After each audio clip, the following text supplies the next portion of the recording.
Hi there. I'm Lynn Shi Wayne, and I'm here with Jules Purnell. We are part of the Equity and Title IX and Prevention Education Department at Muhlenberg College, and we just wanted to take this time to put out a video with me and Jules talking about our positions, how we came to be at the college, what we do at the college, some issues that are on our mind right now. And if people find this information to be helpful, we can keep doing these videos. So the first thing I wanted to do, Jules and I will just kind of be talking. We have actually really vibrant conversations, a lot about what we're doing, what issues are on our minds, what kinds of things we would like to do for students on the prevention education front, policy and process wise as well. And so we wanted to give people a chance, also a glimpse into kind of what our conversations look like. So to get started, we'll just do some basic introductions, and I kind of did an introduction already, but I'll let Jules talk about what their name, their position at the college, how long you've been at the college. Great. So my name is Jules Purnell. I am the Associate Director of Prevention Education here at Muhlenberg. I have been here since June, so I am not quite through my first full year here.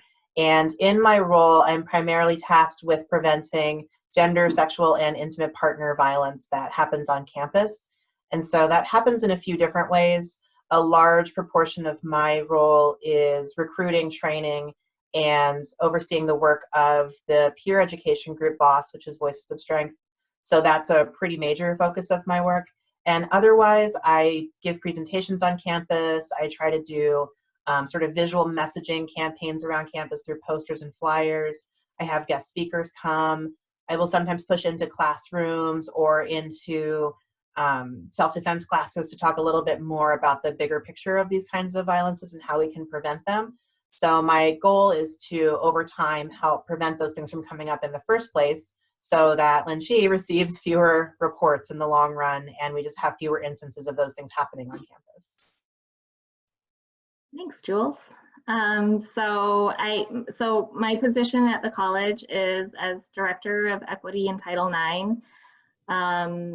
I also have the title of Associate Dean of Students, and so I work very closely with the Dean of Students office and the Dean of Students. I've been at the college since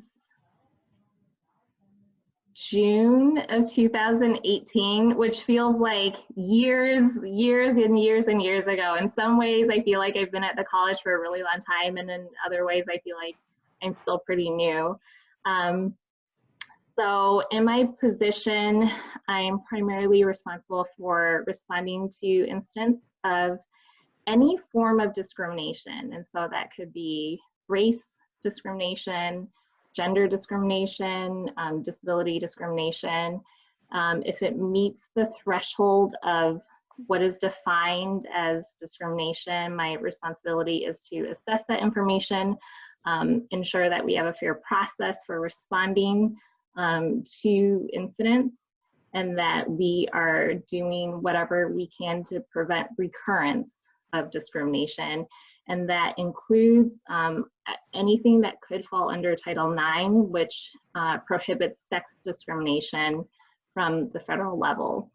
So anything that pertains to discrimination based on a protected category, that's my responsibility to ensure that we are appropriately responding to it, that we have a policy and process in place that applies to every member on our campus.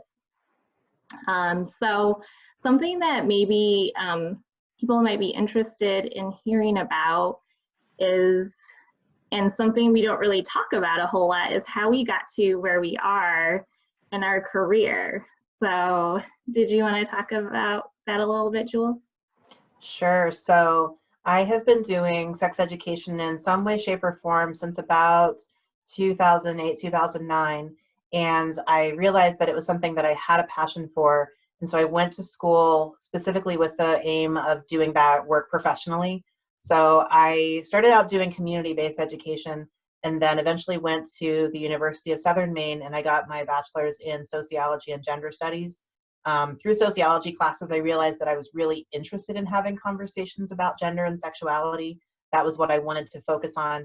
And then after that, I went to Widener University and got my master's in education in their human sexuality studies program there, which was great because I learned a lot more about how to be a better educator. So before I had the passion, I had the interest, but I didn't have a lot of the how do I make a lesson plan? How do I make things more approachable? How do I make sure that I'm effectively educating? So I'm really glad to have received that.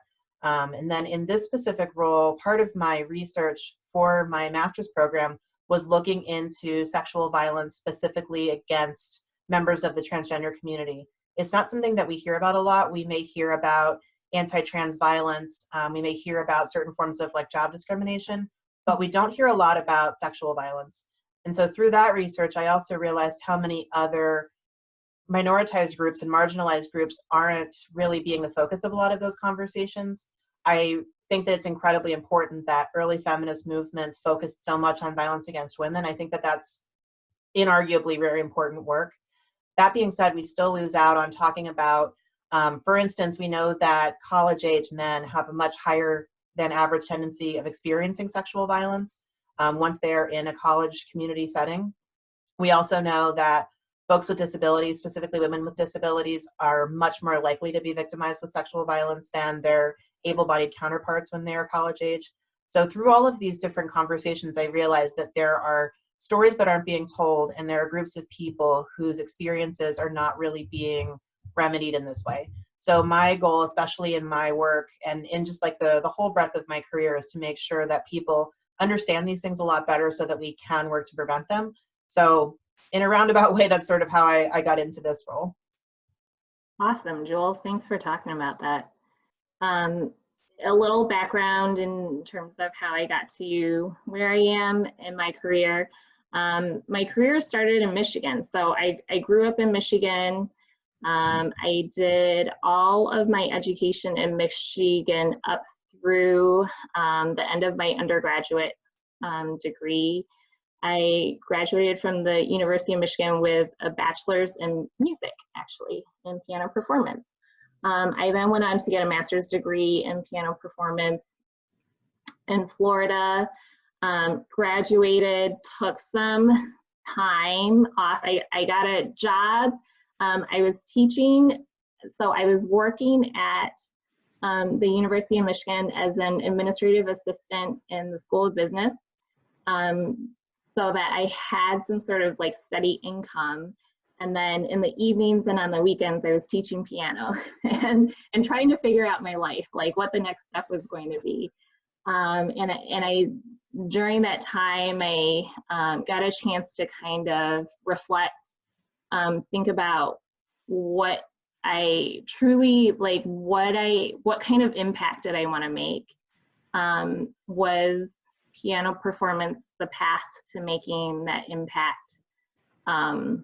And so essentially the answer for me at the time was no, piano is not the path to making that impact. I decided to take the LSAT, applied to law school, went to law school at Michigan State University College of Law. And during law school was incredibly hard for me because I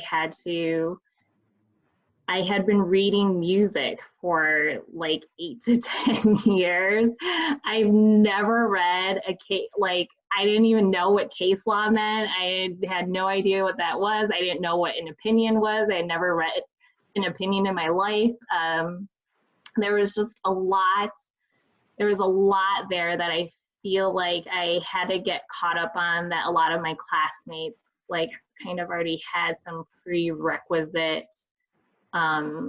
knowledge that I had to catch up on. So while I was in law school, I thought I wanted to do IP law, intellectual property.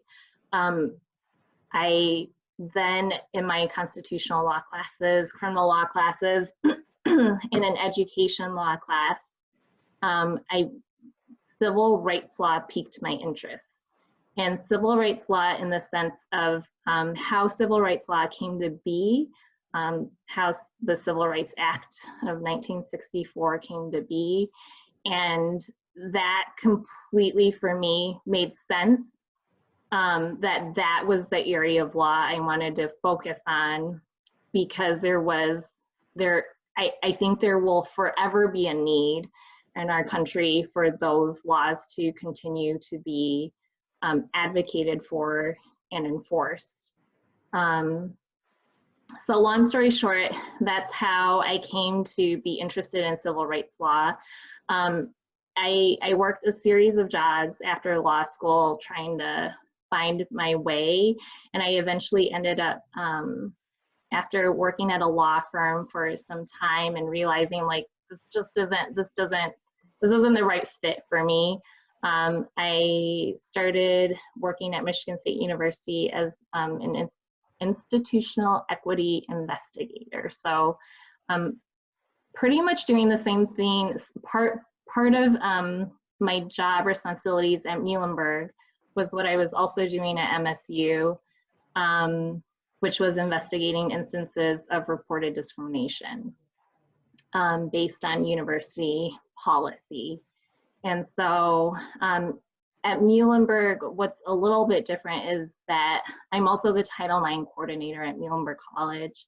And so the Federal Department of Education requires that every institution has a Title IX coordinator. At MSU, because it was a much larger institution, there was a Title IX coordinator whose sole job responsibility was just being the Title IX coordinator. And then there was a director of equity investigations who was my boss there, and then 9 full-time investigators, and I was one of those investigators. At Muhlenberg College, my job kind of consists of all of those positions together, which is fine, and it makes sense for a school of its size.